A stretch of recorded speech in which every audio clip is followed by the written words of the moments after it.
Haruhi Suzumiya anime is legendary.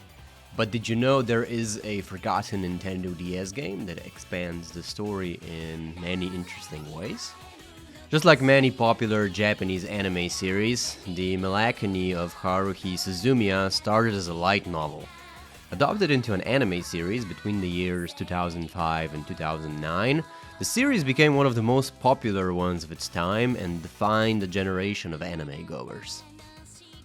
When talking about the series, it's obviously the anime gets the most love, but one aspect I found to be a pleasant surprise are some of the video game adaptations that are really obscure and rarely talked about between the Western audiences, and the reason for that is of course fairly simple. They were not actually released in English.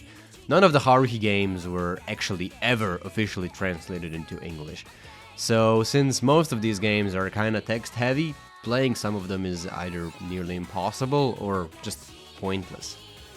Luckily, there's quite a dedicated fan base behind it, which has translated some of these and made it accessible for most of us to actually play.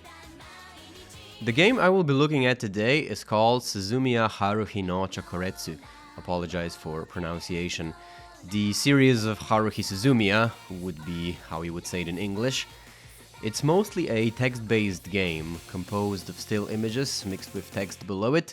It's a genre quite common in Japan, which is usually referred to as visual novel.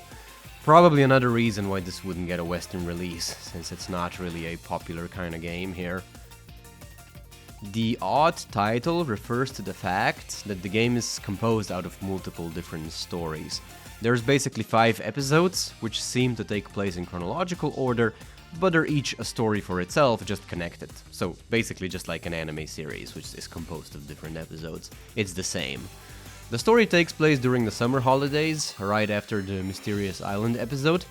Haruhi's basically bored as fuck and is looking for unnatural phenomena in the school during the summer holiday, and of course all of these actually manifest, so Pyon and friends have to deal with various phenomena, such as the man-eating classroom.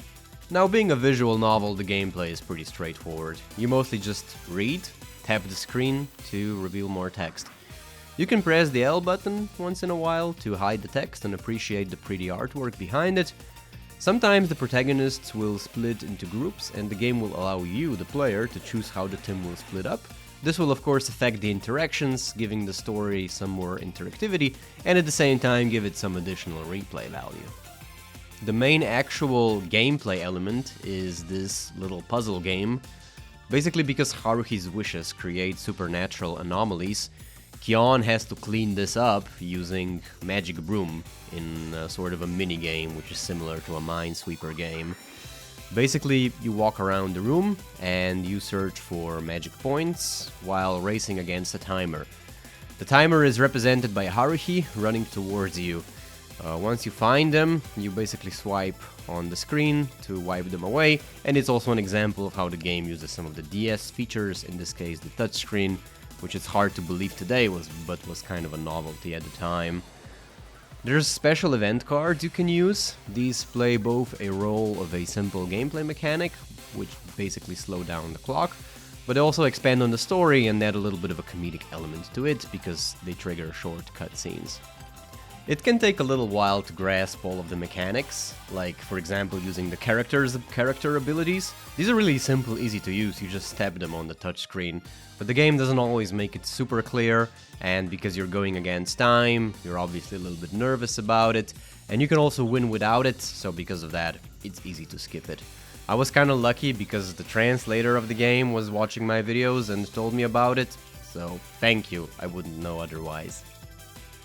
Now, sadly the game isn't actually fully translated. Only 3 out of 5 episodes are available in English at the moment.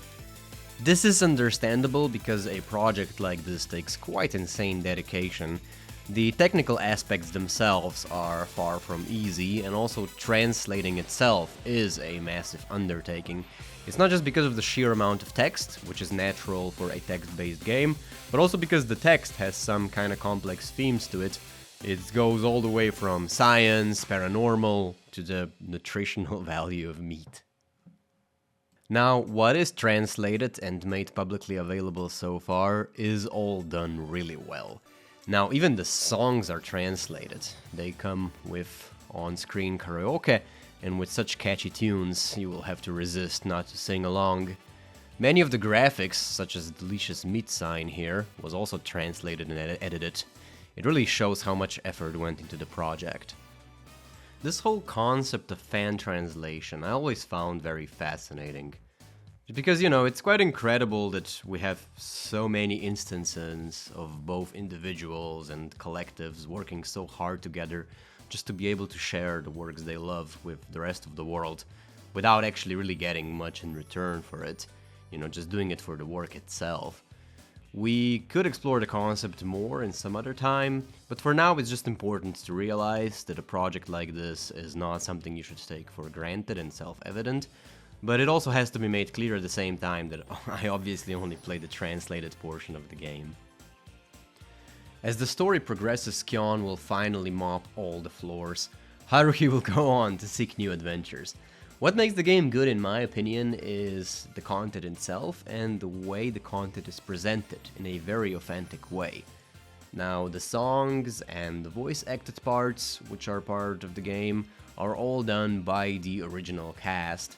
The writing and the story itself fits within the universe perfectly, and it serves to build upon it and expand upon it. The art style, while it's reduced to fit the Nintendo DS capabilities, feels very true to the original. This is the main reason why I would actually recommend this game to any enjoyer of the original series who feels the need to have some more Haruhi adventures. It really does feel like going into another Haruhi adventure. The interactivity aspect only makes it more fun. When the team splits up, you get to choose your favorite characters, at least the ones you want to see interact, and you see basically how they go at it in those specific groups. Just like many great Haruhi stories, the main elements of adventure, supernatural, comedy, etc. are all present, but at its core there's also some deeper elements, thought-provoking ideas such as important milestones like a graduation, nature of existence, such as questioning the afterlife. Just as Haruhi will throughout the story seek her answers, you might find yourself asking the same. Sadly, the answers to these reach outside the scope of this or any other game, or this video for that being. However, it is a very solid game I would be happy to recommend. Even if visual novels aren't your thing, the game really does feel like stepping into another episode of Haruhi Suzumiya, and that alone makes it quite worth experiencing. And just one last tip, some of the ROMs of this game are corrupted, and will cause either some of the graphics to glitch or even freeze in my example, so be sure to find a good dump before playing this. Thank you for watching!